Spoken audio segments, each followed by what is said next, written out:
Muy buenas noches en este día simbólico y también sumamente sensible para la cusqueñidad. Queremos darles la bienvenida a todos y cada uno de ustedes.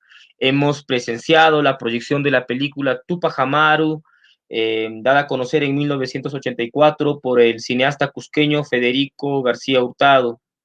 Recordando a la heroica panaca de los Tupac Amaru, hoy nos damos cita en esta plataforma digital después de 240 años del martirologio de los héroes, de la gesta revolucionaria precursora de la independencia continental, y por ello vamos a pedirles a todos los que nos siguen en este momento hacer un minuto de silencio por todas estas víctimas de la brutalidad, de la, hay que decirlo también, del autoritarismo y en todo caso también de la violencia.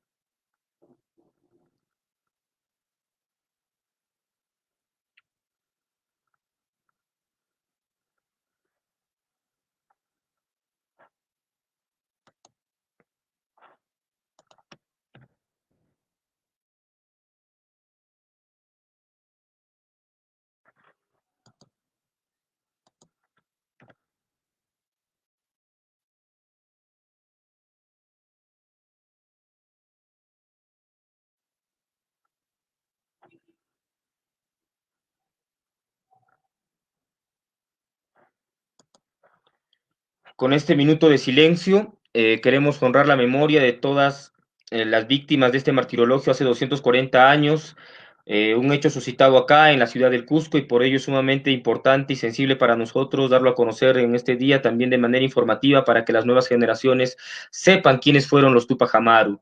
Por ello queremos invitar ahora al panel de lujo que nos acompaña la escritora, investigadora y productora también de esa película, la señora Pilar Roca. Le damos la más cordial y cálida bienvenida a esta plataforma, en la cual ya nos ha acompañado en alguna otra oportunidad. Muy buenas noches, señora Pilar. De la misma manera, quisiéramos invitar al escritor Omar Aramayo, un amauta también de nuestro país, y también al cineasta cusqueño José Guamán Turpo, quien nos va a acompañar en este conversatorio. Más adelante también tendremos la participación del actor y gestor cultural Lucho Castro. La más cordial bienvenida a nuestros panelistas. Muchas gracias por acompañarnos, por haber seguido también la transmisión de la película. Antes de invitar a la señora Pilar Roca, tenemos que decir que Federico García Hurtado, el autor, el cineasta, el director de esta película, es un coscoruna y un artista en toda la dimensión de la palabra. Él nos dejó en octubre del año pasado y bueno, entre otros grandes amautas también ha dejado un gran vacío. Él nos acercó al ande vivo con la poesía impresa de su trabajo cinematográfico y ahí perduran Turguachana, inmortalizó en el séptimo arte a los personajes más icónicos pero menos estudiados muchas veces de nuestra historia, como La leyenda de Melgar o la película que hemos visto ahora, Tupac Amaru. Ahí tiene más de 10 películas, como en el caso Guayaná y El socio de Dios y Laulico. Destacan también las cintas La manzanita del diablo, La yunta brava y El forastero, estas dos últimas realizadas a principios del nuevo milenio. Indesmayable, junto a su compañera Pilar Roca, ha desarrollado una intensa vida creativa e intelectual, donde podemos apuntar los libros El paraíso del diablo, Pachacútec, una aproximación a la cosmovisión andina y Piel de fuego. La señora Pilar Roca se desempeña como investigadora y ha publicado también libros como Terror en los Andes, La violencia como sistema en el Perú colonial, El holocausto andino y Venezuela bajo la lupa. Ha dirigido también algunos documentales también y bueno, el día de hoy su presencia nos honra y le agradecemos de sobremanera que nos pueda acompañar. Muchas gracias, señora Pilar. Le escuchamos. Buenas noches, antes que todo, eh, perdón, muchas gracias por la invitación. Mi homenaje a Fico, mi homenaje al Inca, a nuestro Inca José Gabriel Tupac Amaru, y también quiero rendir un homenaje a un compañero que se ha muerto hoy, Ricardo Lesco Menares, ¿no? Homenajes a todos ellos que ya nos han dejado, ¿no? De una manera u otra, todos desde su campo han luchado, ¿no? Por cambiar este. Ahora, en cuanto a la película Tupac Amaru, pues sí, ¿no? Lo que a mí se me ha pedido es que yo converse sobre la película, que yo explique por qué se filma esta película. Y bueno, eso lo conversamos con Fico muchas veces, ¿no? Él dice que siempre me contó que desde niño había pensado en Tupac Amaru, y eso es porque él era un coscoruna y que estudió en el Colegio La Salle de Cusco, y que en el Colegio de La Salle del Cusco había un hermano, porque eran sea, la categoría que tenían religiosa eran hermanos, ¿no? Y había un hermano que hablaba muy mal de Tupac Amaru, ¿no? Y que él se le quedó siempre grabado el hecho de que había un personaje muy malo, ¿no? Que era Tupac Amaru, pero no, siempre le llamaba la atención este personaje cuando era niño. Ya más grande, entiende él y conoce quién es Tupac Amaru y por supuesto no coincide su pensamiento con el de su maestro de inicios, ¿no? Y decide, y conversamos sobre hacer Tupac Amaru, pero Fico no quiere hacer un Tupac Amaru, como se dice, de papurreta, nació aquí, hizo esto, hizo lo otro, en la batalla, la otra batalla, eso no le interesaba a Fico. Fico le interesaba el Tupac Amaru como un hombre que luchó contra el imperio, como un hombre que lucha contra la colonia, ¿no?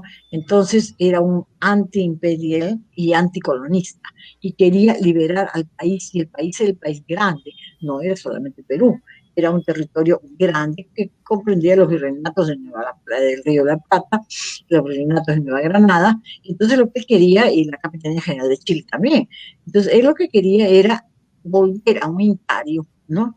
Posiblemente dentro de esa vuelta a un imperio, ya habían pasado 2 siglos, ¿no?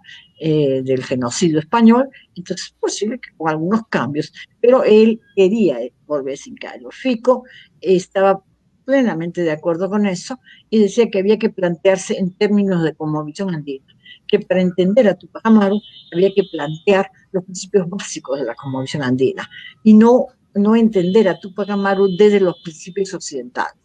Entonces Fico trabaja un tema donde se ve claramente por qué lucha Tupac Amaru, ¿no? Tupac Amaru se revela contra la explotación del hombre en las minas, ¿no? Se revela contra la explotación del hombre en los obrajes, el trabajo esclavista, ¿no? En los obrajes, el trabajo esclavista en el campo, contra los repartos, ¿no? Es decir, las mercancías que los corregidores españoles obligaban a comprar a la gente. Entonces, Tupac Amaru se revela contra esto, se revela contra la estratificación social que existe en ese momento, que es que los primeros eran los peninsulares, en la cúspide de la pirámide, después venían los criollos, es decir, los hijos españoles nacidos en estas tierras, después venían los mestizos, pero acuérdense que siempre el mestizo no era mestizo de pobre, era mestizo de nobleza incásica, ¿no? Y después venía la nobleza incásica, y después venía el pueblo, y la última escala eran los esclavos, ¿no? Que al final, ¿no? Los esclavos eran más valiosos de lo que ellos llamaban los indios, ¿no? Un término con el cual no coincido, que no debe ser usado, pero eso es lo que los esclavos valían más porque el esclavo costaba, y el esclavo era símbolo de prestigio también.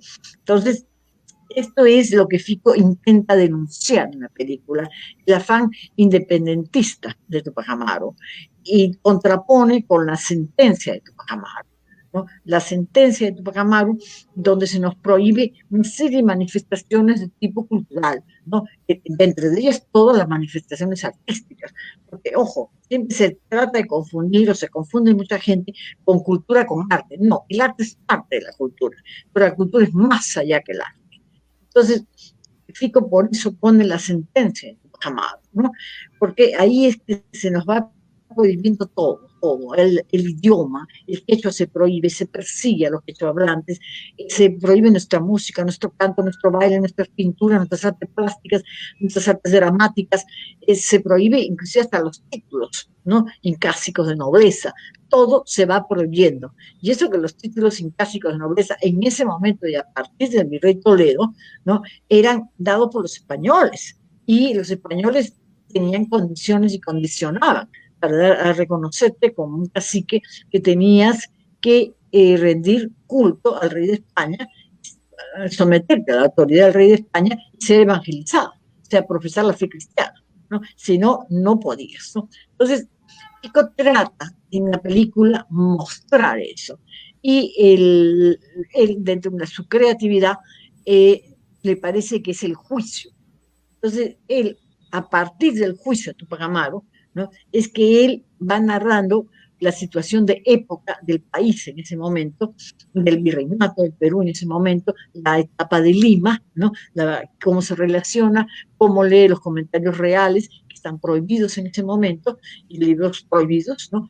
Los comentarios de Garcilaso, ¿no? Entonces estaban prohibidos, cómo se relaciona él con una capa social aristocrática en Lima, que lo que quiere es salir de la custodia del rey de España, pero tampoco le interesamos nosotros como pueblo, ¿no? Lo que quieren es salir de los custodios españoles y ellos están en la cúspide de la pirámide. Entonces, estos son los criollos, por lo general. Tupac se relaciona, por eso lo pone Fico, que se relaciona con esta gente, ¿no? Después, como Ortigosa, que hace Luchito Castro, pues, ¿no? Lo hace muy bien, Luchito. Entonces, como a través de Ortigosa son la actuación de los secretarios, ¿no? Porque en ese momento Micaela y José Gabriel y los dirigentes, ¿no? Dictaban, ¿no? Para que ellos hicieran los mandos y se colgaban en las puertas de las iglesias, de las entradas a las ciudades, ¿no?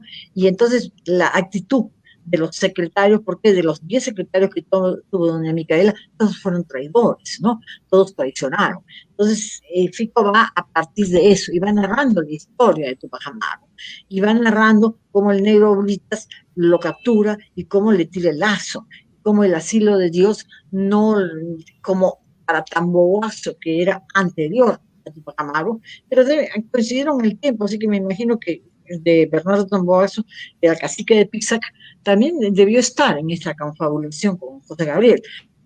Si tenemos en cuenta que, según Areche, 5 años antes ya José Gabriel estaba complotando, ¿no? Es decir, para cambiar este régimen, ¿no? Entonces, si eso, sí, debe haber una relación entre ellos, por eso Fico lo pone. Pero como Fico era un gran creador, lo pone en una ceremonia que se da aviso de la captura de Tamboazo y cuando están representando los llantos, ¿no? Y todos ellos están viendo los llantos. O sea, es decir, no, Tupac Amaru no está alejado del arte. Tupac Amaru no está alejado de la vida cotidiana, ni su gente. Y ahí siempre está doña Micaela, Cecilia, Tomasa, siempre están las mujeres que eran mujeres guerreras, que eran mujeres que comandaban. No, no se trata que Micaela o Cecilia o Tomasa no comandaran, ellas comandaban ejércitos. Entonces Fico trata de revalorizar el papel de la mujer en esto, ¿no? Y va narrando la historia, cómo era. Y una de las cosas interesantes es que yo recuerdo estando en el ICA y ya se había terminado de editar la película. Editarla es armarla, ¿no? Como ustedes ven, entonces, porque no se filma siempre igual. A veces se filma una primera escena, después se filma la escena 10, o esa secuencia 10, después se filma la 4, y después ya en edición se van, primero se hace el montaje, se pone todo en orden, después el guión, y después se va editando, es decir, dando los cortes, ¿no? Armando las cosas, en fin, esto es una técnica, ¿no? Cuando hemos terminado la película, Fico, mire, dice, no, yo no estoy de acuerdo, pero eso es su historia, le digo yo, porque yo era la investigadora histórica, y le digo, esa es la historia, tú la has hecho. Sí, sí, sí, pero no estoy de acuerdo. ¿Y qué vamos a hacer? Le digo, ¿qué vamos a hacer con el Tupac Amaru? No, dice, él es el Inca, tiene que trascender. Y entonces no puede trascender así, no puede morir el Inca, no puede morir el Inca, se murió, ¿no? ¿Y cómo terminamos? Le digo yo, sí, ya se murió. Dice, no, no, no, no, no, y me dice, Pilar, ¿tú te acuerdas que acá en el ICAE yo presté un documento sobre la fundación de la FARTAC para la película Runancaico? ¿Te acuerdas que se vino, que yo filmé eso y se vino para acá? Sí, búscame ese material, estábamos en Cuba. Entonces yo digo, sí, como no, debe estar en el archivo. Así que me fui a hacer mis averiguaciones y conseguí el material. Y ya sé cómo va a terminar. Dice. A ver, ¿cómo va a terminar? Dice. Mira, dice, sobre la muerte de Tupac Amaru, vamos a enlazar el mitin de constitución de la FARTAC, donde estemos todos nosotros aguerridos, fuertes, y el poema, una parte del poema del canto coral, ¿no?, de Alejandro Romualdo, lo pongo ahí. Llamó a Alejandro le dijo, sí, está bien, puedes hacerlo. Y entonces, bueno, ya nosotros mirábamos porque ya no había guión que seguir, ya era una creación de él, y ahí es que él coloca el canto coral, y ahí coloca el mitin de creación de la FARTAC, y entonces la película sube, ¿no? Por eso termina entre aplausos, Tupac Amaru no muere. Tupac Amaru somos todos nosotros, ¿no? Y ese es un acto de creatividad de Fico. Fico era un gran creador, ¿no? Entonces, él crea estas cosas, ¿no? Y por supuesto la película tuvo el éxito que tuvo, tuvo la trascendencia que tuvo el mensaje. ¿Está digitando o no? Perdón, no sé si alguien me está hablando. ¿Aló? No, pero ya digita. favor, Perdón, no póngale sé mute. quién habla, no puedo seguir hablando así. Se Por está favor, filtrando. Por favor, póngale por mute, favor, se Gilbert. puede apagar los micrófonos porque así no se puede seguir hablando. ¿Mm? ¿Ya? ¿Apagaron el micrófono? Bueno, entonces esta es la forma como Fico crea el final de la película, ¿no? Que era un final que no estaba en el... Mira, por favor, si ustedes podrían apagar los micrófonos, porque de esa manera realmente no puedo. Me perturba mucho que alguien hable, ¿no? Y Perdón, la señora, persona que habla, por le hemos favor. pedido que cierren los micros. Nuestro técnico ya debe haber cerrado. Bueno, entonces es la forma como Fico va armando la película, ¿no? Y va creando, ¿no? Él era un gran creador, yo insisto en eso, ¿no? Porque él inventaba las cosas, los textos son de él. Yo lo que le pasaba era la historia. Yo le pasé la historia de que Tupac Amaru era chiquitito, hasta que Tupac Amaru murió. Y se lo pasaba en fichitas. Entonces él miraba las fichitas y él iba escribiendo el guión. Otra de las anécdotas, si se quieren enterar, el guión se escribió, me parece que fue, creo que fue entre Chiclayo o Piura, en la casa de un amigo de Fico. Chu, llamaba a su amigo, perdón, Chu, su amigo Chu. Ahí nos encerramos en esa casa para que Fico pudiera al final escribir, terminar de escribir el guión, porque no era posible. En Lima era una llamada, era mucha distracción, y entonces me dicen, no, es que no podemos, vamos, y habla con su amigo Chu, y él le da una casa, le presta una casa creo que fue en Piura, me parece, ¿no? Y entonces nos fuimos ahí, y ahí, hasta que se terminó de escribir el guión, estuvimos un mes y medio, ¿no? Más o menos que ya terminó de escribir, entonces ya después nos regresamos, ¿no? Con el guión listo. La película tenía que filmarse antes que Melgar, pero resulta que se consiguió el financiamiento para Melgar, pero no para Tupac Amaru. Después se consigue el financiamiento para Tupac Amaru, ¿no?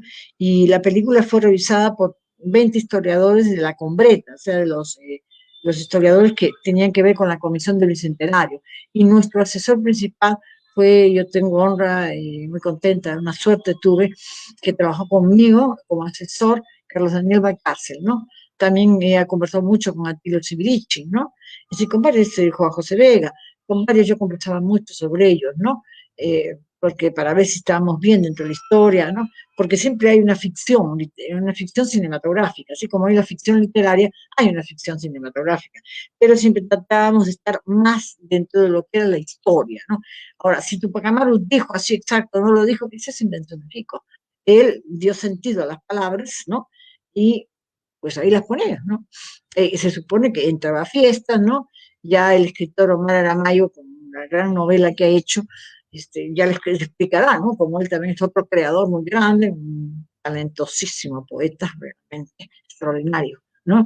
Entonces Omar va en una muy buena novela, les va a explicar cómo es, ¿no? Cómo ellos sienten que el escrito de los Amaru, ¿no?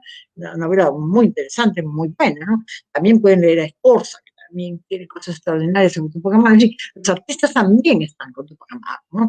Entonces, esto es lo que yo quería explicar un poco, cómo la película se fue haciendo, cómo la película se fue trabajando.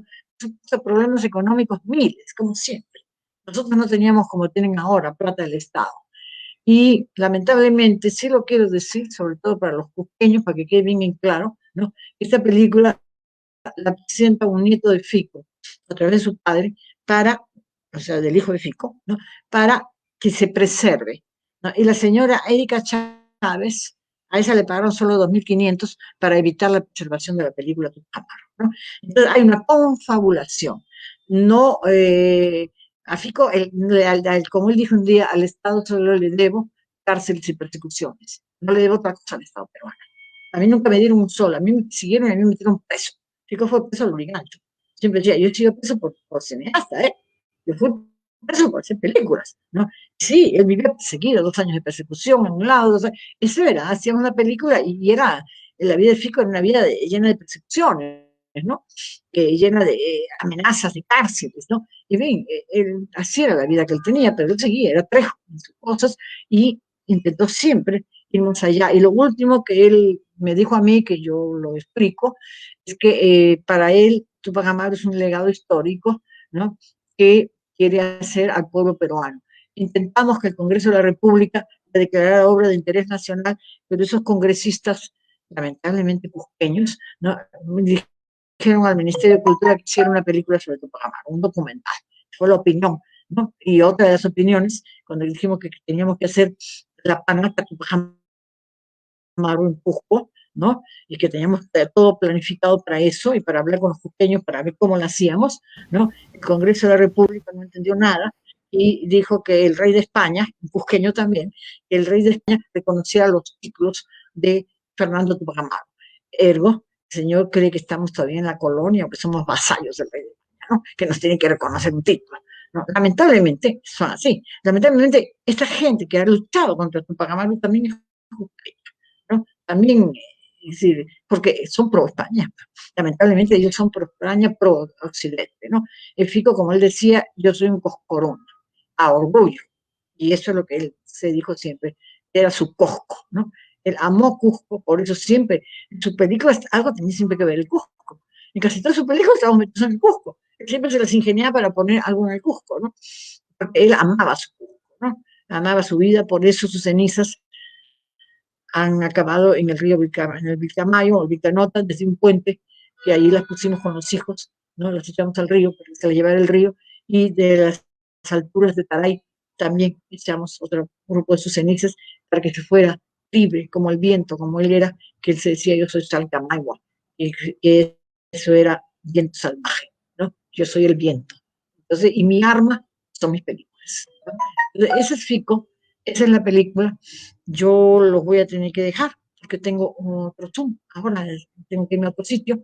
Les agradezco muchísimo, pero están en magníficas manos de Josecito, tan querido por Fico, José Mamán, ¿no? De Luchito Castro y de nuestro amigo, el gran poeta Aramayo, ¿no? Muchas gracias, Pavel, por la Muchas invitación. gracias a usted, señora Pilar, como siempre un testimonio emotivo y queríamos que las nuevas generaciones lo conozcan de mano de usted también que ha sido artífice de esta película, conocer un poco más a Fico García, también el cineasta que ha hecho posible una película netamente revolucionaria y por ello también para seguir contándonos su comentario, quiero invitar a quien nos honra también con su presencia, a un destacado poeta, como ya lo ha mencionado la señora Pilar Roca. Nos referimos a Omar Aramayo, entre sus últimas publicaciones destacan Agua de los Montes, el 2008, Antología Previa, Poemas Completos, el 2015.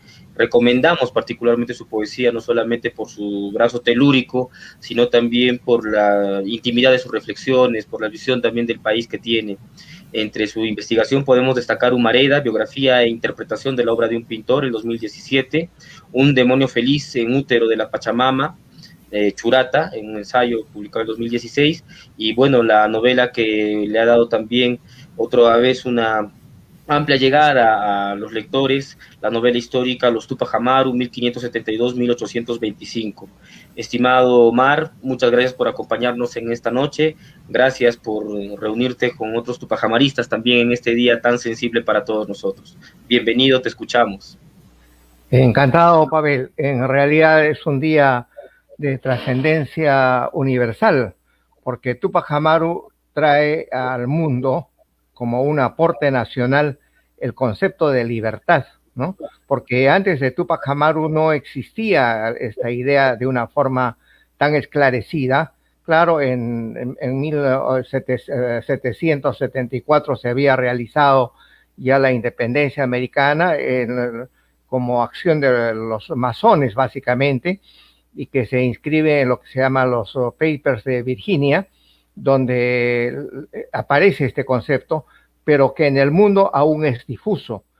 Tupac Amaru trae al Perú este concepto que luego se va a consagrar más tarde en lo que se llama la Revolución Francesa y que define lo que es la época moderna, ¿no? La época moderna, la época contemporánea, se decide con la Revolución Francesa. Pero Tupac Amaru se anticipa a la Revolución Francesa con la gran rebelión, ¿no? La palabra rebelión es mayor, tiene mayor jerarquía, mayor contenido que la palabra revolución, porque no solamente es un cambio de estado político, sino un cambio de estado religioso.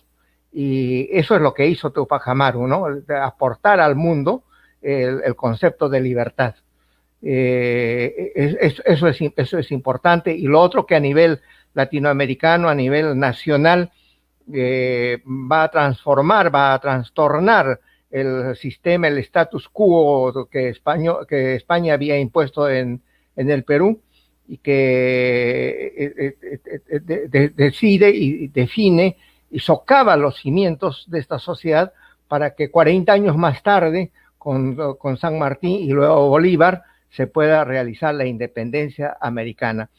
Sin este movimiento de Túpac Amaru, no sé, sin esta gran rebelión de Túpac Amaru, habría sido imposible la liberación de América, teniendo en cuenta que el Perú era un sistema, ¿no? En aquel momento era un sistema vigente, ¿no? Un sistema social, político, que venía de los incas, ¿no? Una fuente de cultura, y que sobre eso los españoles habían construido otro sistema, que es el sistema colonial. Entonces Túpac Amaru remueve todo eso, ¿no? Los libertadores argentinos, colombianos, ecuatorianos, chilenos, no habrían podido socavar todo eso. Entonces, la independencia del Perú depende básicamente de Túpac Amaru. Aunque eso no lo quieran reconocer, porque no quieren reconocerlo en el Ministerio de Cultura, el Ministerio de Educación, el Estado no quiere reconocer, ellos quieren una independencia hecha por extranjeros, ellos quieren una independencia hecha por blancos, ¿no? Ellos no entienden que los cusqueños, que la gente del Alto Perú, que la gente de Puno, la gente de Azángaro, haya podido transformar la realidad latinoamericana, ¿no? Ese es el gran valor de Túpac Amaru. Es por eso este día de tanta importancia, ¿no? Para recordar a un redentor, porque Túpac Amaru, antes que el libertador, es un redentor de la cultura, es un redentor del pueblo quechua, del pueblo aymara, del pueblo latinoamericano. Y en su redención hay un espacio para poder entender, por ejemplo, la libertad de propiedad, la libertad de identidad,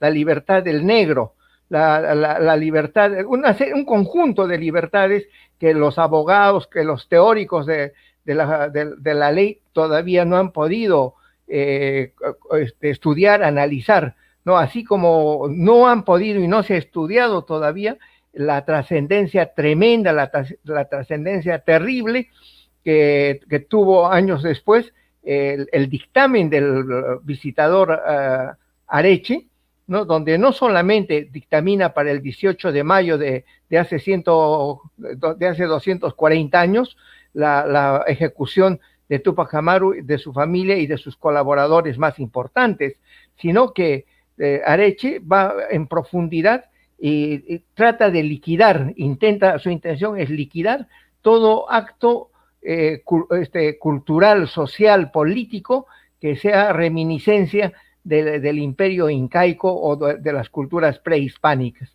Esa es la importancia de Túpac Amaru, que nosotros no podemos percibir aún, porque, como digo, tenemos una mentalidad colonial, neofeudal y sumamente centralista, ¿no? El centralismo no ha terminado. El movimiento de Túpac Amaru es un movimiento anticentralista, ¿no? Eso nos olvidamos de señalar este punto de que la revolución se hace desde adentro. Por eso se repite y se ha repetido que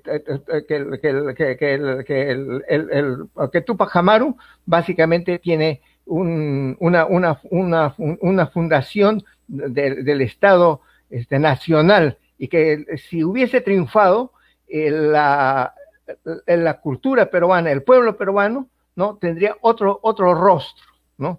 Lo que hicieron los libertadores del siglo XVIII del siglo XIX, es que le cambiaron el rostro al Perú, ¿no? Impostaron un rostro, ¿no? Y la revolución emancipadora de San Martín y de Bolívar, en vez de liberar al Perú, ¿no? Solamente fundó la República Aristocrática, y los herederos de los colonizadores, de los corregidores, de los repartidores, se convirtieron en gamonales, y el gamonalismo fundó un sistema, un régimen de exacción y de explotación, frente a lo cual surgen los nuevos indigenistas, los continuadores de los Túpac Amaru, ¿no? Dentro de ellos Juan Bustamante, Clorinda Mato de Turner, y más tarde Churata, y otros luchadores por las causas sociales, políticas del Perú interior. Esa es la importancia, no esa es la trascendencia. Eso todavía no se enseña en los colegios, no se quiere entender en el mundo académico. Y es por eso que nosotros debemos de luchar y continuar esta tarea de educación, de instrucción y de anhelo de identidad y de nacionalidad para liquidar en primer lugar el centralismo, para liquidar toda forma de colonial y para liquidar lo feudal. Todavía somos un país feudal, por eso estamos sometidos en todos los momentos históricos, ¿no? En todos los ciclos históricos, en las épocas electorales todavía conservamos esa mentalidad centralista, ¿no? Que las cosas deben decidirse desde Lima, ¿no? Que nosotros somos dependientes de otros países o de gente que viene de otros países, ¿no? Que la gente de otros países es superior a nosotros, que tiene mayores conocimientos, mayores condiciones, cualidades, etc. Y yo saludo al pueblo del Cusco en este día y le impetro a que continuemos la lucha de Túpac Amaru. Y lo otro es de que no nos roben el bicentenario, ¿no? Que el bicentenario en el Perú interior debe de hacerse alrededor de José Gabriel Túpac Amaru. Ya faltan muy pocos días, un par de meses para llegar al bicentenario, y seguramente que esto se va a reducir a una serie de ceremonias castrenses, estatales, burocráticas, y los peruanos del interior, ojalá yo los invito que para el 28 de julio hay una renovación en la fe de los Túpac Amaru, de la familia de los Túpac Amaru, ¿no? Un homenaje a las familias peruanas, porque esto jamás se habría podido realizar si José Gabriel no hubiese coordinado con su familia extensa, ¿no? Los quienes lucharon en 1780, 81 y hasta el 84 y algunos hasta el 85 fueron las familias, ¿no? Las familias, las panacas, ¿no? Las familias extensas, ¿no? Los nietos, los tíos, los ahijados, los compadres. Entonces, esta organización le permitió a José Gabriel movilizar a tanta gente, ¿no? Porque la verdad que la rebelión estuvo muy bien preparada, que apareció en el camino una serie de hechos, de circunstancias imprevistas, imprevisibles, también es verdad, ¿no? Que hubo muchos traidores. Ese es otro de los puntos de la enfermedad, de la lacra, de la lepra nacional, que hay mucha traición, ¿no? Hay mucho traidor. Tenemos la cultura del traidor, ¿no? Cómo fue traicionado por su compadre Santa Cruz, ¿no? Este señor Santa Cruz de Langui, que aparece en la película, era su compadre, ¿no? Era capitán de su ejército y era su compadre. Para salvarse de las huestes españolas, vendió a su compadre José Gabriel, ¿no? Y toda la lucha fue socavada por los traidores. El cacique Diego Chuquihuanca, un cacique de raigambre india, ¿no? Lo traicionó, llevando al cerco del Cusco a 12,000 soldados, ¿no? Subvencionó toda la campaña. Este era un hombre riquísimo que tenía unas haciendas que iban desde Tacna y Moquegua hasta el Cusco, ¿no? Que tenía 12 pequeñas empresas de navegación del Callao a España, ¿no? Y con esa fortuna pudo sufragar la lucha antitupacamarista, y como él hay otros, el cacique Rosas, el cacique de Chincheros, el cacique Zahuaraura, muchos, ¿no? En realidad es eso, ¿no? Y en lo que se refiere a mi novela, quiero decir que yo particularmente estoy muy contento, estoy muy satisfecho. El movimiento tupacamarista, el movimiento intelectual tupacamarista, porque es un movimiento intelectual, no es un movimiento que venga desde abajo, ¿no? Eso no es cierto, que en algunas zonas, en algunos estratos, en algunas épocas, encarnen en el pueblo, es cierto.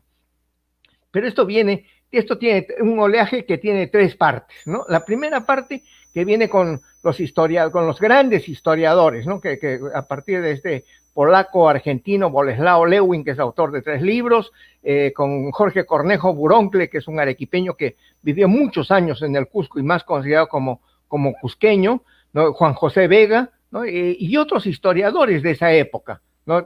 Los años 40 y 50, ¿no? Y parte de los 60. Una segunda parte de esta gran ola es la que está constituida pues por el poema de Romualdo, el poema de Arguedas y la película de Fico García, que tuvo el papel, el rol de figurar todo el gran movimiento, de articular todo el movimiento, ¿no? Seguramente que tiene una serie de limitaciones, pero su papel fundamental es haber creado el imaginario de Túpac Amaru, y que de alguna manera es coincidente con el movimiento de Velasco, que reivindica la gran rebelión de Túpac Amaru, ¿no? Y la tercera parte que se da ya en estos años, con mi novela, ¿no? Han aparecido, la verdad, que una serie de trabajos, de investigaciones, como el de Pilar Roca, que tiene 2 breves libros, ¿no? Pero alrededor de mi novela se ha gestado todo un movimiento, ¿no? La novela está ya en la 5ª edición, eso me satisface, me alegra, y ha desatado las críticas más encendidas, algunas un poco exageradas, ¿no? Fernando Carvalho dice que nada de lo que se ha escrito en el Perú es comparable a los Túpac Amaru, que solamente es comparable con los poemas persas y la literatura védica. Eso me parece un hermoso piropo, no creo que sea cierto, pero de todas maneras ha calado en la sociedad, entre los lectores, entre los estudiantes sobre todo, ¿no? Y he tenido la suerte de ser condecorado por nuestro amigo Ricardo Valderrama, el alcalde del Cusco, con quien el año pasado teníamos pactado realizar la misa en el templo de San Francisco, donde está el cuerpo de José Gabriel Túpac Amaru, que es una de las tareas de los jóvenes cusqueños, de las nuevas generaciones, de recuperar ese cuerpo secuestrado, ¿no? que fue recogido, el cadáver de Túpac Amaru fue recogido por su sobrino, por Andrés Túpac Amaru, en agosto de 1782, ¿no? Y entonces eso hay que recuperarlo y darle un lugar de preeminencia, prestancia, porque sin duda, junto con el Inca Garcilaso de la Vega y tal vez 1 o 2 peruanos más, tal vez César Vallejo, Guamán Poma, es uno de los peruanos más importantes a nivel internacional, tal vez el peruano más importante, de mayor trascendencia a nivel internacional. Entonces los jóvenes del Cusco, los docentes del Cusco, tienen esa tarea de recuperar el cuerpo, ¿no? El cuerpo físico, ¿no? También en la Catedral del Cusco se encuentra Cecilia Túpac Amaru, ¿no? Su prima, mujer bellísima y sumamente estropeada, ¿no? Es una mujer que fue castigada tremendamente por los españoles, que la tuvieron presa y que finalmente la mataron unos días antes de la marcha en julio de 1784. En fin, este es un día de gran tristeza, de profunda evocación, de una serie de recuerdos, ¿no? Recuerdo de Fico García, que gran tupacamarista, de los actores que lo acompañaron, ¿no? de Zulema Arriola, de Zulia Azurín, de Luchito Castro, de Hugo Bonet, de una generación de actores que acompañó a Fico, ¿no? Fico tuvo la suerte de coincidir con esta gente. Y eso es lo que tengo que decir, y de repente, si hay alguna pregunta, algún comentario, alguien que no esté de acuerdo necesariamente con lo que digo, o lo que haya dicho, peque de alguna oscuridad. Pavel, estoy a disposición de ustedes. Maestro, no creo que haya ninguna oscuridad, sino por el contrario, mucha luz en sus aseveraciones. Quisiéramos pedirle nada más que, ya que usted ha podido indagar de mejor manera en los recovecos de nuestra historia, el día de hoy, hace 40 años, 240 años. 40 años, perdón, ¿qué aconteció inmediatamente después de esta brutalidad, ¿no? De tortura, de asesinato que se dio a toda la Panaca Tupac Amaru? ¿Qué aconteció entre este 18 de mayo y agosto de ese año en el cual se puede recuperar los restos de Tupac Amaru? Ocurre que este hombre tan cruel que es Areche, que había sido juez del crimen en Panamá, que había estado en México también como juez, que había estado en las Filipinas, y que es un hombre experimentado, ¿no? Y que lo que más quería hacer era virrey, viene aquí y lo condena, y la ejecución se realiza a las 12 del día, ¿no? Y que es un día rarísimo en el Cusco, porque ese día llueve, ¿no? Y como tú sabes, Pavel, y como saben los cusqueños, en estas fechas ya no llueve, pero el momento en que sacrifican a José Gabriel, se produce una tormenta, se produce una ventisca, se produce una lluvia, cae una lluvia tremenda. Los ríos bajan de los cerros como si fuera la estación de lluvia, como si fuera enero o febrero o diciembre. Y entonces, y otra cosa, no había sino soldados en la plaza, no había público, no había espectadores, la plaza estaba desolada, ¿no? Había 2 o 3 personas que se habían escondido, 2 o 3 quechuas que se habían escondido y que comentaron en voz alta, ¿no? Y que alguno de los cronistas de la época reproduce y dice: ¿cuándo se ha visto llover en el mes de mayo? ¿No? El mes de mayo es un mes más bien de cosecha, que es un mes en que ya las lluvias, las aguas ya se han ido, las aguas del cielo. Y entonces ocurre también, ¿no? Esto es una aclaración de carácter histórico para que no hayan confusiones, es de que en el cerco del Cusco, de que se produce entre el 1 de enero y el 10 de enero, ¿no? El 1 de enero los quechuas y aymaras comienzan a poblar los cerros del Cusco, ¿no? El día 2, 3 ya se inician las acciones armadas, el día 10 se retira José Gabriel, pero José Gabriel se retira del Cusco, en primer lugar, porque ve la traición de los cusqueños, ¿no? Porque el día 1 de enero, también de Lima, llega Gabriel Avilés, ¿no? Este coronel español que me parece que alguien está hablando que no ha apagado su micrófono. Entonces, Gabriel Avilés llega con un contingente militar al Cusco y participa para rechazar el asedio del Cusco. Ocurre eso, y José Gabriel esperaba a su primo Diego Cristóbal Tupac Amaru, que tenía que venir del Valle Sagrado. No llega del Valle Sagrado porque es delatado por unos curas que habían recibido la confesión de algunos amigos, de gente que sabía que venía de Diego Cristóbal del Valle del Cusco, que tenía instrucciones de Micaela, porque Micaela era una mujer, era una estratega. Quiero decir muy al paso, que Micaela era una mujer, era monolingüe, ¿no? Era ágrafa, era analfabeta, ¿no? Nosotros nos imaginamos a una mestiza o a una blanca, no es verdad, era una quechua hablante, pero tenía unos arrestos de generala, y entonces le da una serie de instrucciones a su primo, a Diego Cristóbal, y Diego Cristóbal es cercado en el Valle Sagrado y no lo dejan subir hacia Chincheros, ¿no? Porque él debía entrar por Chincheros, por Sacsayhuamán, unirse, y otro contingente que venía de Zaila para cerrar al Cusco, ¿no? Ese era el cerco. La gente de Zaila tampoco logra llegar al Cusco, ¿no? Y entonces fracasa por este motivo. Este es el motivo por el cual fracasa el cerco del Cusco, que es importante, porque la gente dice: ¿por qué fracasó? ¿Por qué se fue Tupac Amaru? Porque su plan de batalla, su estrategia de batalla no funcionó. Fue por esa razón, básicamente.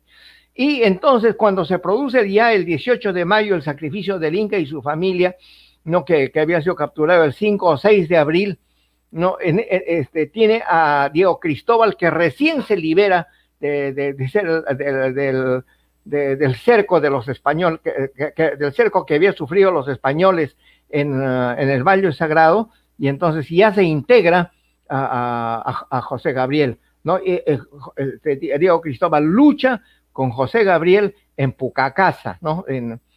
Cerca ya al lar de los Tupac, ese ya es el lar de los Tupac Amaru.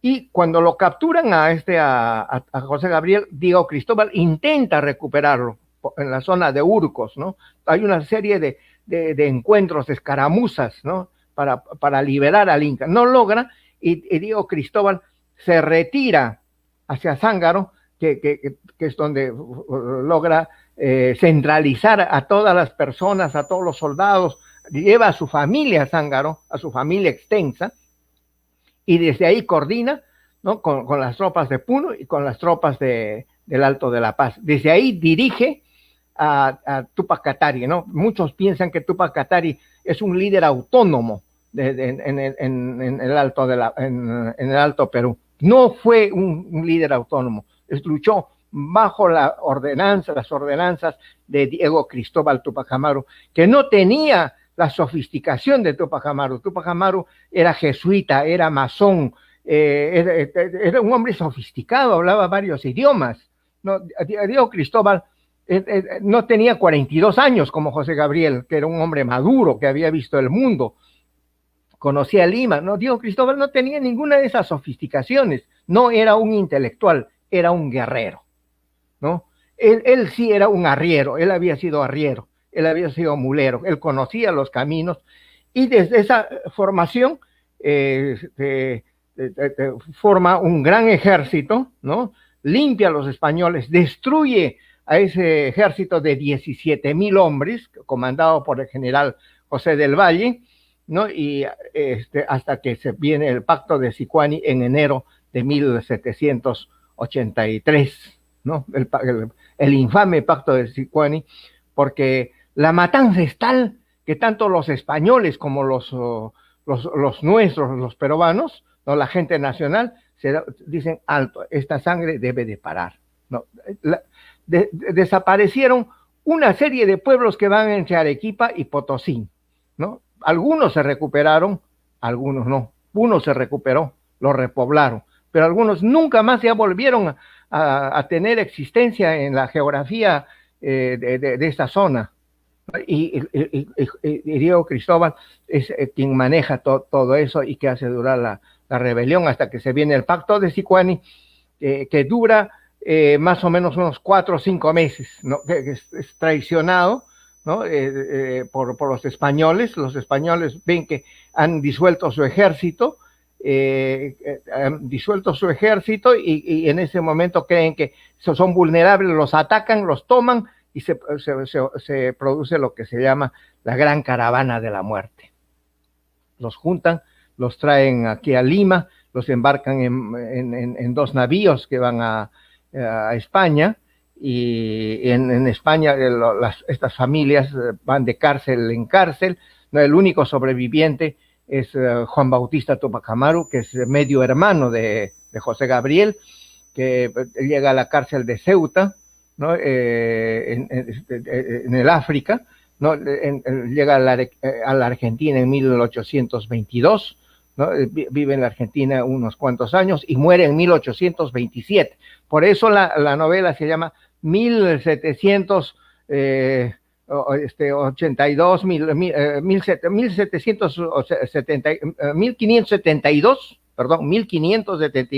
1827, porque en 1827 muere Diego Cristóbal Túpac Amaru, que es el último de esa familia, porque los españoles implementaron una política de Estado que se llamó la extinción de la semilla maldita. Y exterminaron a todos los Túpac Amaru que fueron desapareciendo en los barcos, en las cárceles, en Lima, en España y en todo sitio, ¿no? Es una saga larga, ¿no? Es una saga larga. Hace unos 2 años yo conversaba con un cineasta norteamericano, y me decía, de tu novela salen 5 películas completamente independientes, ¿no? Totalmente independientes, desde el asesinato de don Felipe Túpac Amaru en septiembre de 1572, ¿no? Esa es la primera parte, hasta la desaparición, hasta la muerte de este Túpac Amaru sobreviviente, que es Juan Bautista, que muere más o menos a los 80 años, ¿no? Otro sobreviviente de los Túpac Amaru es Fernando Túpac Amaru, ¿no? Que que le han llamado, que han venido a llamarle Fernandito Túpac Amaru, que es una falta de confianza absoluta, una falta de respeto a un héroe de la patria, ¿no? Es el hijo tercero de Micaela Bastidas y José Gabriel, que tenía 10 años el momento del sacrificio de sus padres, y que muere en Madrid hacia 1798, ¿no? Muere en 1798 a la edad de 28 años, ¿no? Entonces, es una saga muy triste, de inmensa crueldad, ¿no? De satisfacción de los sentidos más nefastos del ser humano, pero al mismo tiempo es recuperable y luminosa y extraordinaria valentía, ¿no? Para conseguir un ideal, ¿no? Túpac Amaru no solamente se sacrificó él, sacrificó a su familia, sacrificó a mucha gente, ¿no? Y eso fue algo que nosotros debemos recordar hoy día, ¿no? Cómo puede haber esos niveles de entrega, y también cómo puede haber niveles de infamia absoluta, ¿no? Como es como el yin yang, ¿no? Es la lucha de contrarios, ¿no? Existe el bien porque existe el mal porque existe el bien. Los dos se van retroalimentando, ¿no? Y como entre los nuestros, como entre ellos, se produce también esa lucha de contrarios, ¿no? Ese yin yang es algo verdaderamente asombroso. Esto debe enseñarse en los colegios. Esto debería enseñarse en los colegios, porque es una lección de vida, no solamente es una lección de cultura o educación, sino se aprende a vivir, ¿no? La vida es así, ¿no? Entonces, yo estoy muy contento de haberles contado, pero yo quisiera saber si tienen algún interrogante. Con eso, maestro, que nos damos nosotros no solamente por bien servidos, sino también agradecidos, querido Omar Aramayo, con todos ustedes, no solamente un notable poeta, sino también investigador, y que con esta última novela, Los Túpac Amaru, que nosotros también hemos tomado desde esa perspectiva, rompiendo con los cánones oficiales, ¿no? De solamente mencionar el caudillismo, la figura, ¿no? El personaje, ¿no? Fue una panaca, una familia, un grupo humano grande, un ayllu, y bueno, en el cual participaron también muchos aylus que perdieron la vida, como también lo ha retratado. Esperemos que esa otra historia que no conocemos de esos personajes, tantas víctimas también de la tiranía colonial, esperemos que afloren también nuevas investigaciones. Querido Omar, acompáñenos un momento más todavía mientras vamos viendo las últimas preguntas, los últimos intercambios con nuestro público. Queremos invitar a nuestra plataforma también a otro gran invitado, al heredero de alguna manera del oficio cinematográfico de Fico García, a José Guamán Turpo. Él es cofundador y director del proyecto Misterios de los Andes, es un cineasta indígena de nuestro Cusco, con más de 40 años de experiencia profesional en filmación. Él comenzó de manera autodidacta mientras buscaba complementar sus conocimientos adquiridos en la obra abierta. Después estudió producción de programas de televisión en la universidad, desarrolló distintas especialidades, y bueno, en los últimos años, Incarri 500 años, se ha vuelto en una de las películas más emblemáticas y reconocidas dentro y fuera del Perú, no solamente por toda la información que cifra, sino también por la sensibilidad con la cual nos lleva a conocer a los queros, al último Ayllu Inca. Está con nosotros José Guamán, le agradecemos una vez más su compañía y su presencia también. Bienvenido, José. Te escuchamos, hermano, estamos aquí. Gracias. Primero, felicitar a todos los ponentes, a Pilar, a Omar Aramayo. Interesante la visión que le da Omar desde la literatura. Un relato cronológico en su novela, que no tengo el gusto de haberlo leído. Creo que me falta leer ese trabajo. Eh, Interesante. Yo me voy a abocar a hablar sobre la propuesta de Federico García, desde la propuesta del cine, el cine como redentor de la realidad. Eh, Se agarra, como lo dijo Pilar, ¿no? Se agarra a partir del juzgamiento de Tupac Amaru como hilo conductor de la historia. Y como dijo Omar Aramayo en un momento, creo, encontró un equipo humano valiosísimo en el Cusco. Creo que entre actores no ha habido otro más. Podemos ver, por ejemplo, la gran actuación que podemos ver en Lucho Castro, entrando ese personaje y conociéndolo a Fico, el trabajo que se ha tenido que dar para seleccionar a los personajes, para marcar a sus personajes, porque los ha marcado y ellos han desarrollado la historia. O sea, interesante, como verlo a Pancho León también, ¿no? Muchos todavía de generaciones anteriores o posteriores, ¿no? Eh, Todavía se acuerdan de la conducta de cada uno de nuestros personajes a través del tiempo y la historia, quienes los conocemos. Podemos ver bueno, Reinaldo Arenas es un hombre que tiene alguna experiencia actoral, también cusqueño, pero me voy a centrar en verla a Zulia Surín, ¿no? Que ha hecho algo, pero se le ve suelta.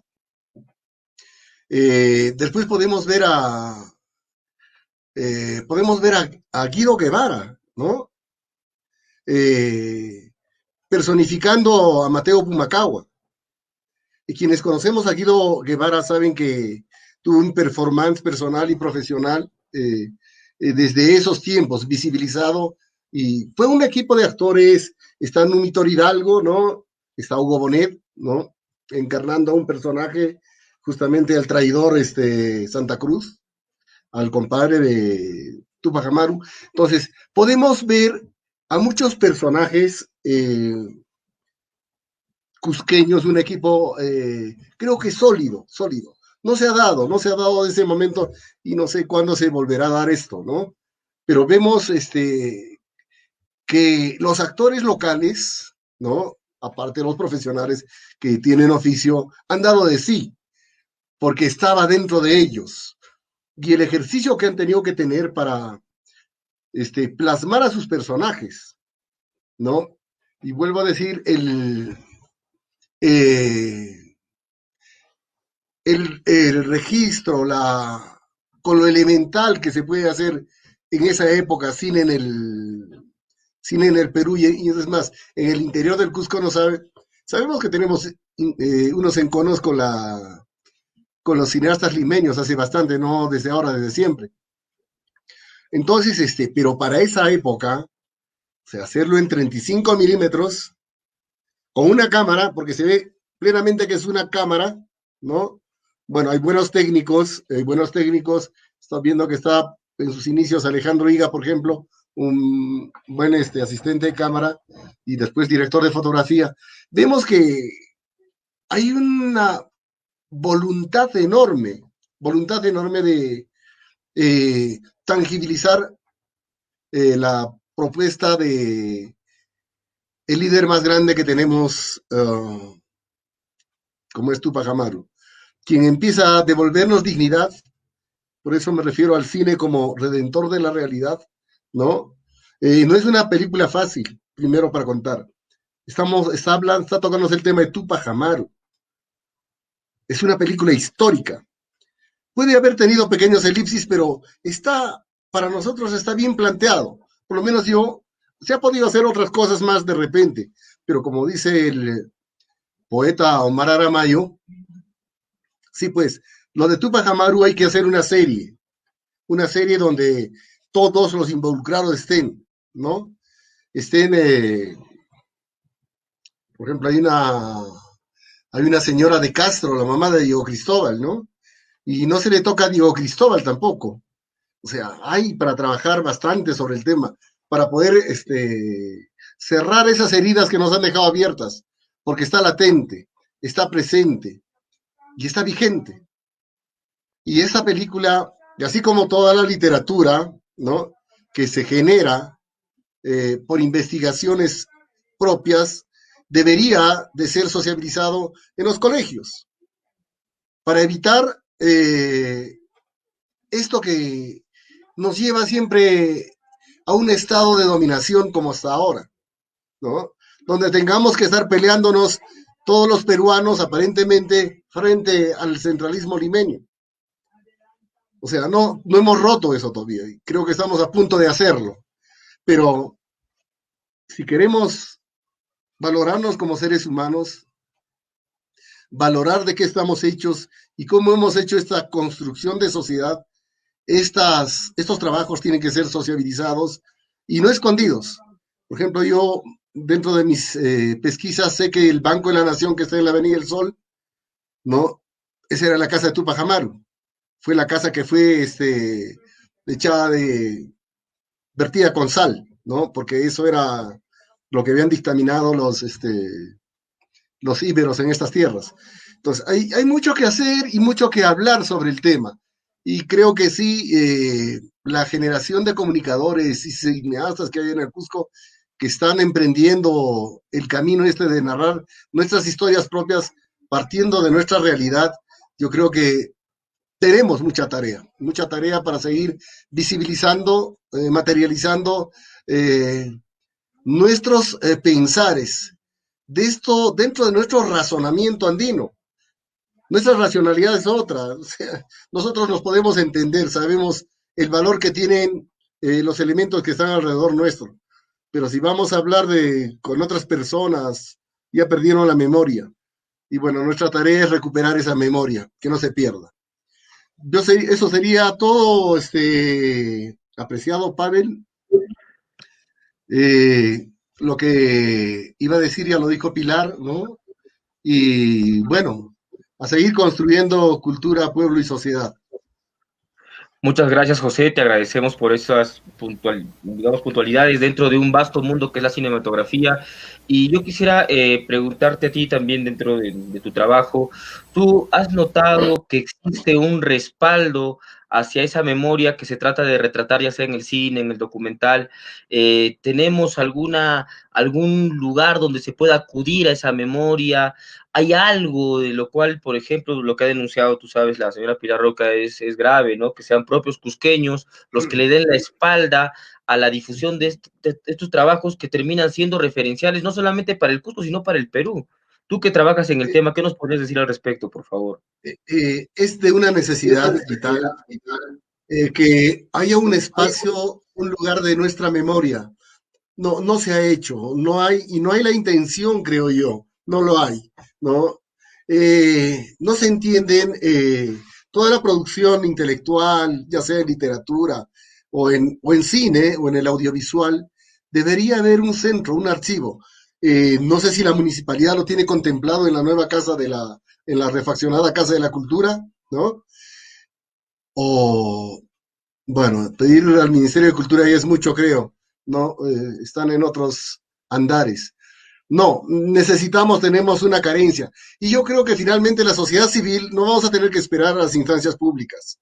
Necesariamente la sociedad civil se tiene que organizar y, bueno, tenemos que forjar este lugar de la memoria nuestra, donde no solamente estén las cosas escritas, no, y las cosas visuales, también estén esas personas que tienen la memoria, estos oralitores, ¿no? Que relatan de forma permanente esta memoria que se va perdiendo. Todavía queda un poco más con lo de la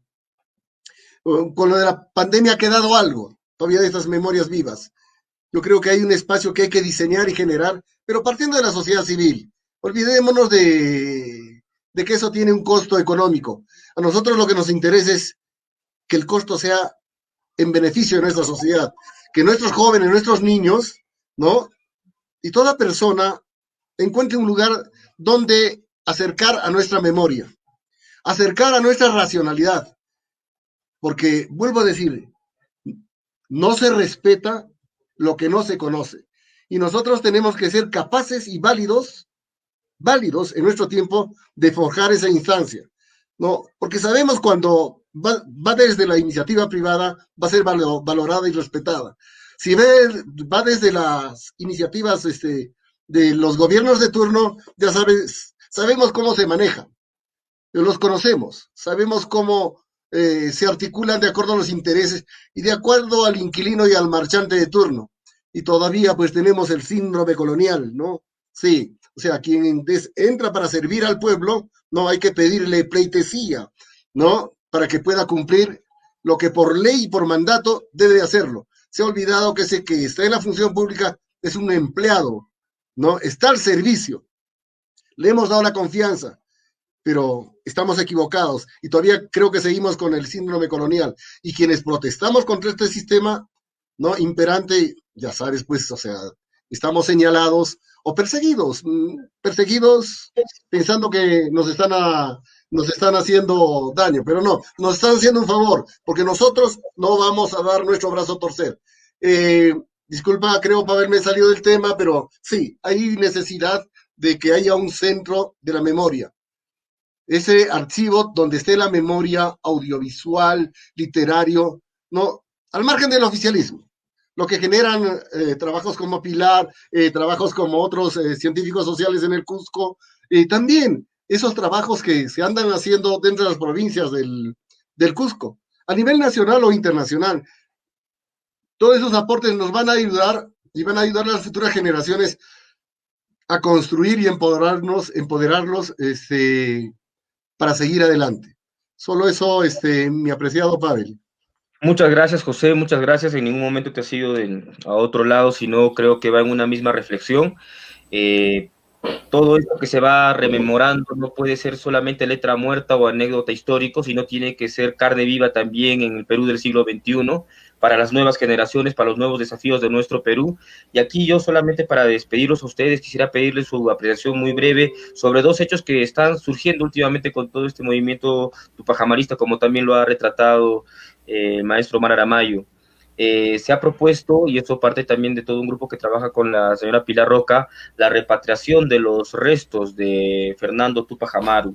Es una propuesta que creo que ya tiene un camino y bueno, que requiere justamente también del respaldo colectivo.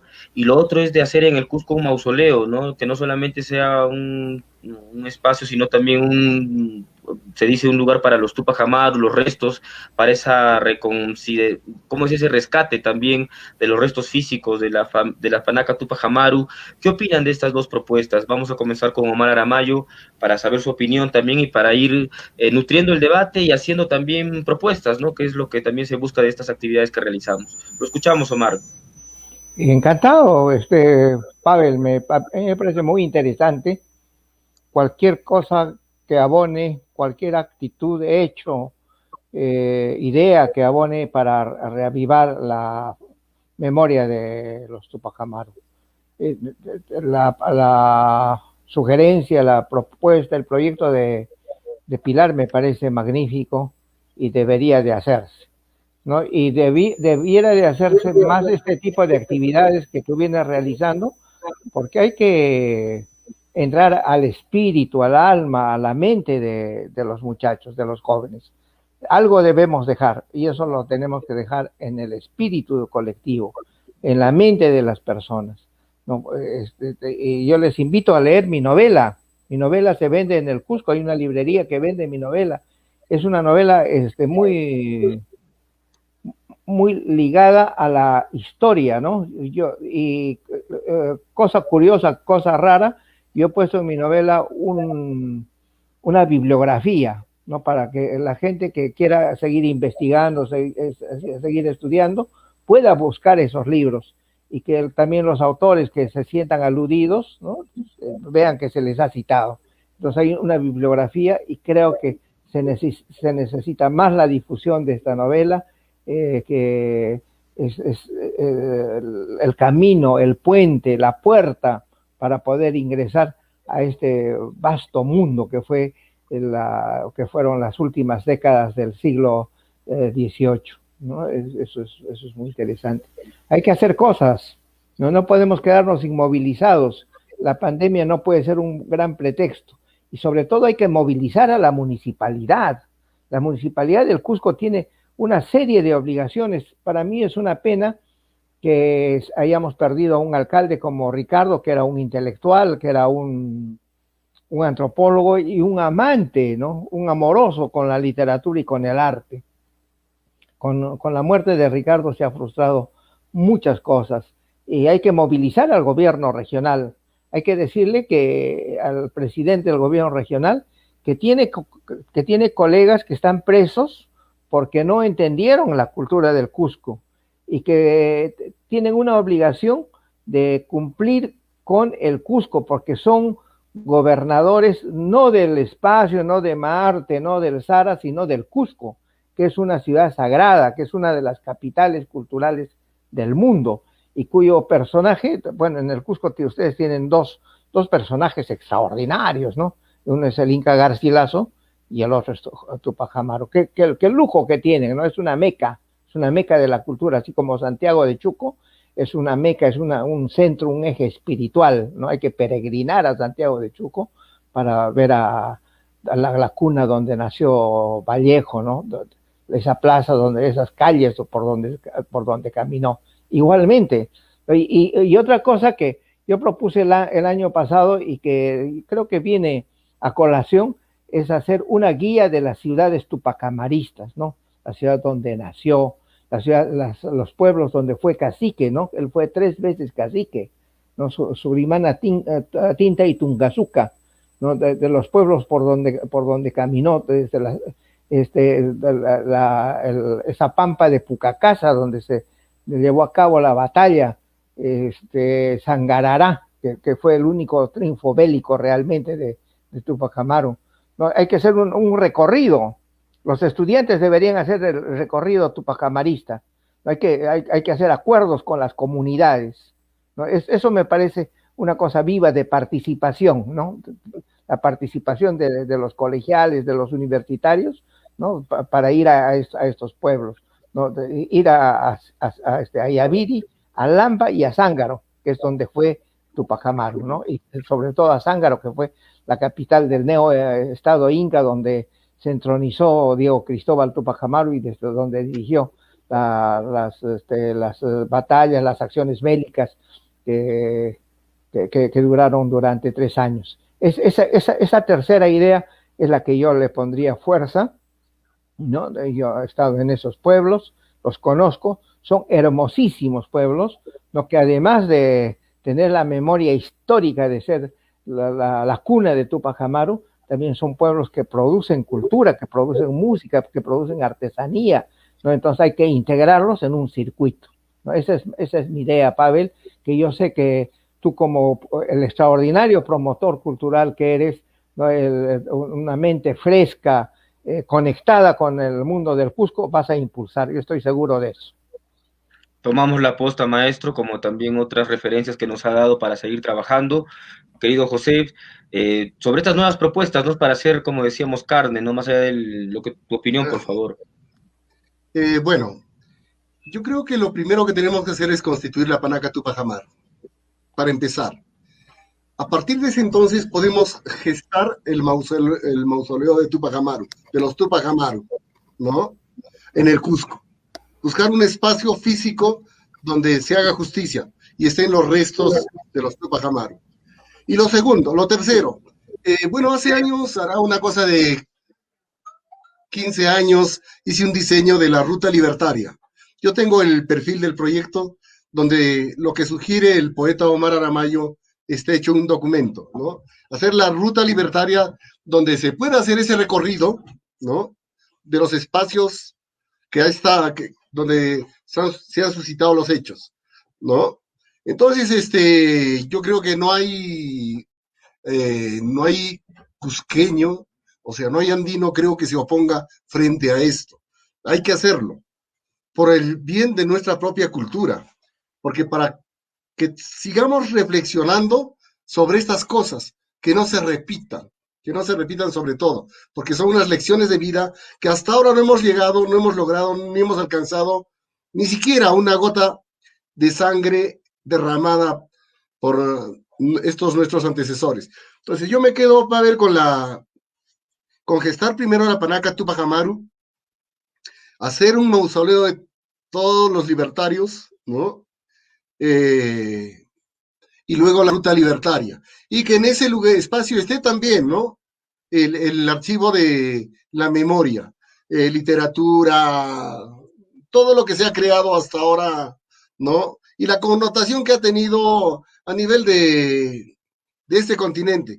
No le voy a decir Latinoamérica porque nosotros no hablamos ni latín ni somos América, somos en la Vía Yala. Entonces, vuelvo a decir, ¿cómo sienten nuestros hermanos argentinos a raíz de Tupac Amaru? ¿Qué movimientos libertarios de cambio social se han dado? Como el lado uruguayo, ¿qué se ha dado? ¿Qué se ha dado? ¿Qué representa Tupac Amaru en los países limítrofes y más allá?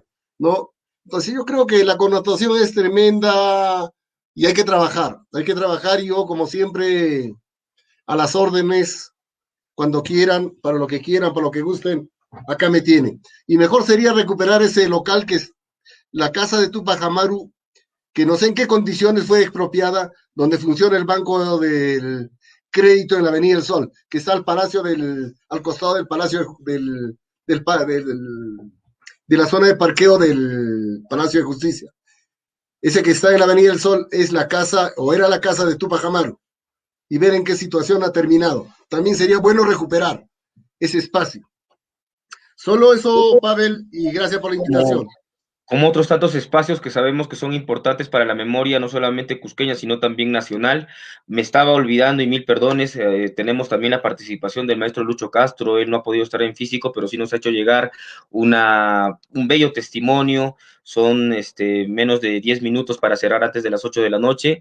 Gilbert, por favor, si puedes ponernos ya el video del maestro Lucho Castro, quien es no solamente un actor que participa como Diego de Ortigosa en esta película, también es un gestor cultural que ha desarrollado distintas actividades, el Foro de Patrimonialistas, por ejemplo, con la Universidad Libre Yacha y con quienes vienen desarrollando los Rimanaco y por la Independencia.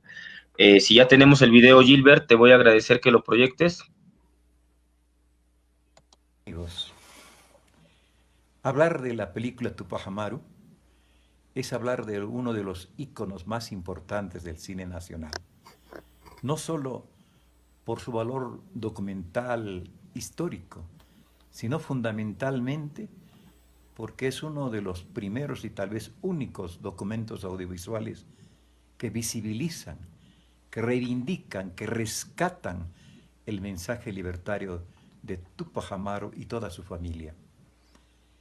Esta película trasciende lo estrictamente estético, lo estrictamente cinematográfico, para convertirse, reitero, en un documento testimonial, en un documento que en todo peruano debe verlo, debe apreciarlo, porque ahí está el mensaje de este gran personaje.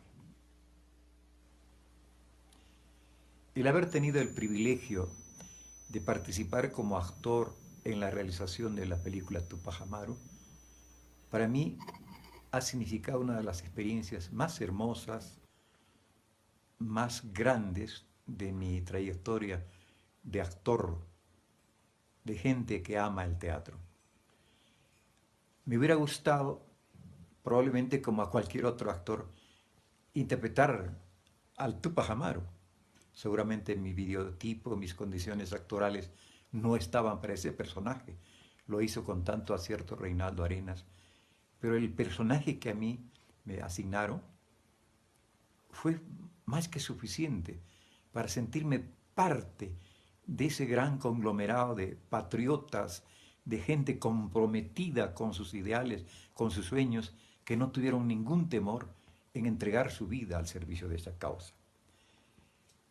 Pero la filmación misma fue una experiencia tan engrandecedora, porque tuve la suerte no solo de compartir con compañeros artistas, teatristas cusqueños y peruanos, sino con compañeros cubanos. Hemos aprendido todos, nos hemos nutrido unos de otros de nuestras experiencias humanas, de nuestras capacidades artísticas, pero fundamentalmente de ese amor que nos unía por reivindicar la obra de Tupac Amaru. Aquella vez, cubanos, sino con compañeros cubanos, hemos aprendido todos, nos hemos nutrido unos de otros, de nuestras experiencias humanas, de nuestras capacidades artísticas, pero fundamentalmente de ese amor que nos unía por reivindicar la obra de Tupac Amaru. Por supuesto, aquella vez, cuando todavía era más joven de lo que soy ahora, no tenía toda la información, todo el conocimiento, todo el acercamiento tan profundo que ahora tengo hacia ese personaje. Sin embargo, no corresponde a mi persona juzgar de que si mi desempeño actoral en esa obra estuvo o no al acorde de las expectativas del realizador, del director, del público mismo. Eso le corresponde al propio público que pueda apreciar la película. Pero sí puedo decirles que yo estoy profundamente satisfecho de haber participado como actor en esa película. Porque venciendo una serie de vicisitudes, una serie de dificultades, todo el equipo se entregó con gran pasión para poder realizar esa película. Que si lo hubiéramos hecho con presupuestos hollywoodenses y al estilo de hacer cine de aquellos tiempos, con mucha plata, tal vez el resultado hubiera sido mejor, pero no creo, porque ni siquiera las grandes producciones podrían haber movilizado, por ejemplo, los miles de campesinos chumbivilcanos al acorde de las expectativas del realizador, del director, del público mismo. Eso le corresponde al propio público que pueda apreciar la película. Pero sí puedo decirles que yo estoy profundamente satisfecho de haber participado como actor en esa película. Porque venciendo una serie de vicisitudes, una serie de dificultades, todo el equipo se entregó con gran pasión para poder realizar esa película. Que si lo hubiéramos hecho con presupuestos hollywoodenses y al estilo de hacer cine de aquellos tiempos, con mucha plata, tal vez el resultado hubiera sido mejor, pero no creo, porque ni siquiera las grandes producciones podrían haber movilizado, por ejemplo, los miles de campesinos chumbivilcanos que representaron al ejército patriota, miles cabalgando sus caballos de allí, de aquellas serranías. Fue una cosa hermosísima. Entonces esa experiencia es inolvidable, por eso la guardo como uno de los recuerdos más extraordinarios de mi vida. Debo confesar que antes de mi participación en la película de Tupac Amaru, mi conocimiento sobre Tupac Amaru y mi absoluto desconocimiento de la obra de Micaela y de todo el Comité Libertario era casi el que tenemos todos los peruanos que hemos pasado por las aulas secundarias y hemos recibido clases de historia en las cuales nos han dicho que Tupac Amaru es uno de los precursores de la independencia del Perú y que murió descuartizado por esa causa, ¿no? Pero la película me significó un reto porque no tenía los suficientes elementos de juicio como para construir el personaje que me tocó desempeñar, que era el de Diego de Ortigosa, que supuestamente es una suerte de secretario de Tupac Amaru, pero más que secretario, alguien que colabora directamente con él en todos sus trabajos, incluso en la de formación de sus hijos, ¿no? Educativamente hablando. Entonces, eso me fue ya después de la película, porque cuando estuve en la filmación tuve que simplemente remitirme a lo que decía el texto y a la poca información complementaria que nos dieron los productores de la película. Entonces, me fui acercando y mi encuentro con el personaje, con su familia, es extraordinario, simboliza.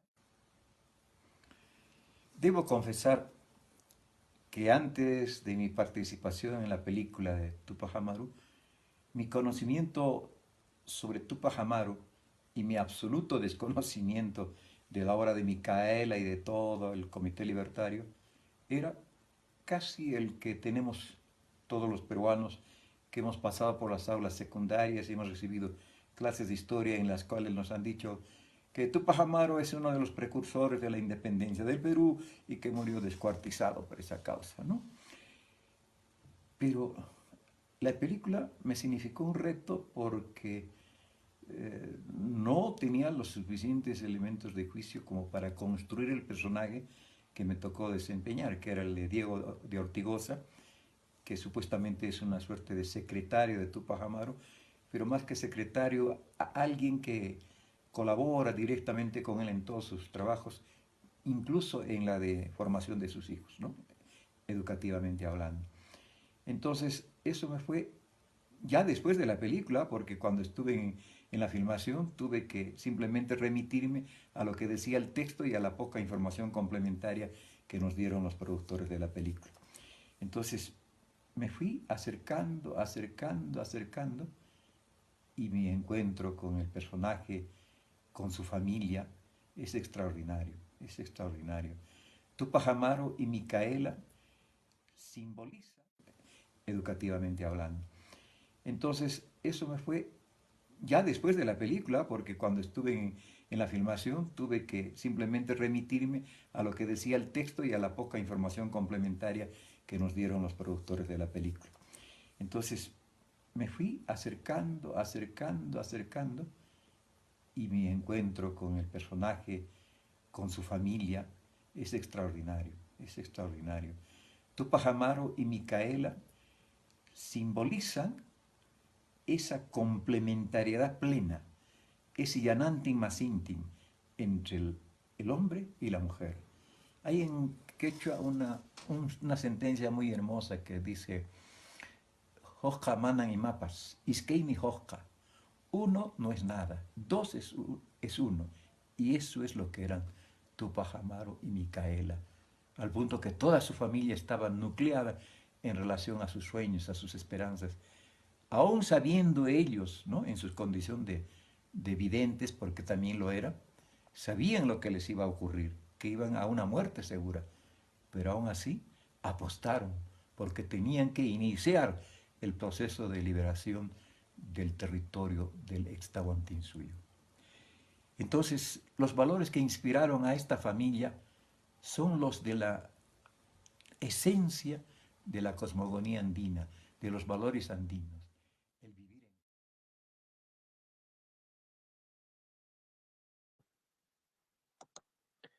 Muchas gracias, Gilbert. Muchas gracias a todos los que nos han seguido en esta transmisión. Igualmente a César Aguilar, a Marley Morales, a Grisa Camargo, quienes se suman también a establecer esta ruta tupajamarista, a nuestros ponentes, a la señora Pilar Roca, al escritor Omar Aramayo, al cineasta José Guamán Turpo, y también al actor Lucho Castro, nuestra sincera y más emotiva gratitud. Queremos cerrar con la lectura del emblemático poema Canto Coral a Tupac Amaru, que es la libertad. Lo harán volar con dinamita, en masa lo cargarán, lo arrastrarán, a golpes le llenarán de pólvora la boca, lo volarán y no podrán matarlo. Le pondrán de cabeza, arrancarán sus deseos, sus dientes y sus gritos, lo patearán a toda furia, luego lo sangrarán y no podrán matarlo. Coronarán con sangre su cabeza, sus pómulos con golpes y con clavos sus costillas, le harán morder el polvo, lo golpearán y no podrán matarlo.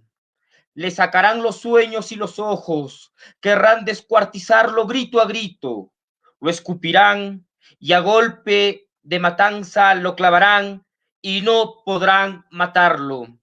Lo pondrán en el centro de la plaza, boca arriba mirando al infinito. Le amarrarán los miembros y a la mala tirarán y no podrán matarlo. Querrán volarlo y no podrán volarlo.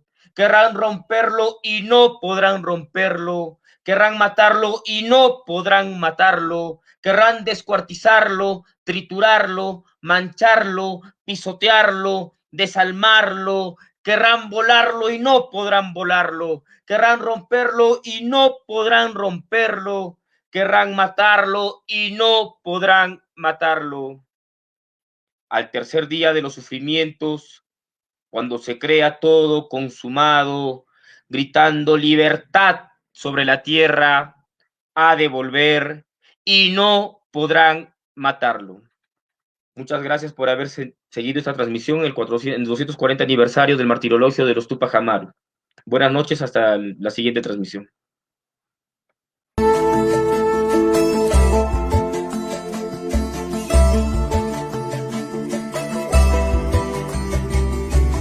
Somos una institución educativa con una experiencia de más de 37 años, dispuestos a transformar y conquistar el mundo, respondiendo a todas las exigencias que la modernidad requiere.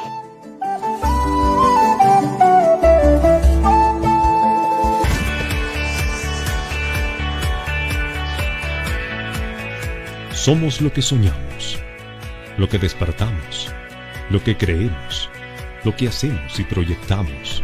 Somos lo que somos en un mundo que gira constantemente y nosotros somos parte de él, porque todo se mueve y todo cambia. Somos desarrollo, tecnología, ciencia, arte, cultura y modernidad. A lo largo de este tiempo, el instituto ha ido mejorando exponencialmente. Actualmente contamos con una acreditación ISO 9001 en su última versión.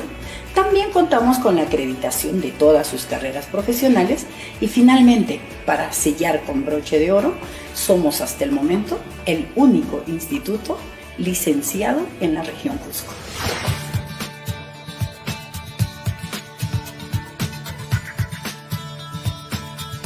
Nuestra meta es formar profesionales competentes, con valores éticos y humanistas, capaces de fortalecer el bienestar de la sociedad donde se desenvuelvan. Nuestra mayor herramienta es la tecnología computarizada, que nos mantiene dentro de los avances de la modernidad.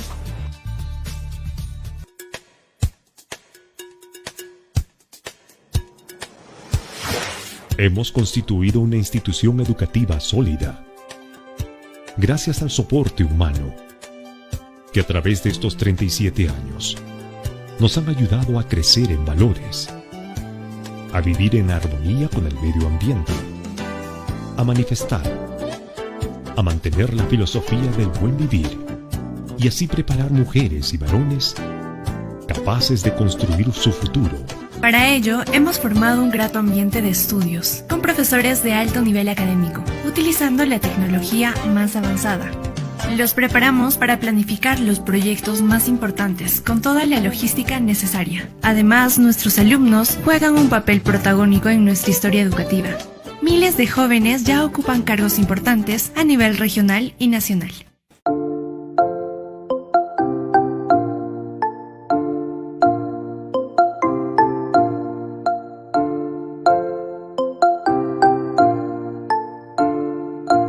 Nosotros en verdad lo que estamos buscando es reclutar un montón de talento cusqueño. Nos hemos dado cuenta que hay un montón de personas en Celina que trabajan que no son de aquí y que estamos seguros que en Cusco hay demasiado talento para convocar. Los beneficios que les vamos a dar son enormes.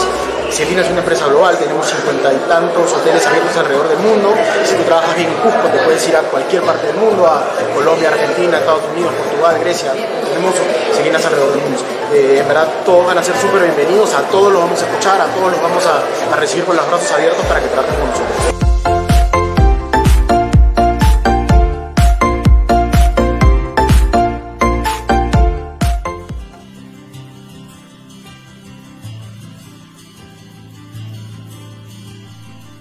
En Quipu, respetamos la diversidad cultural, social y política.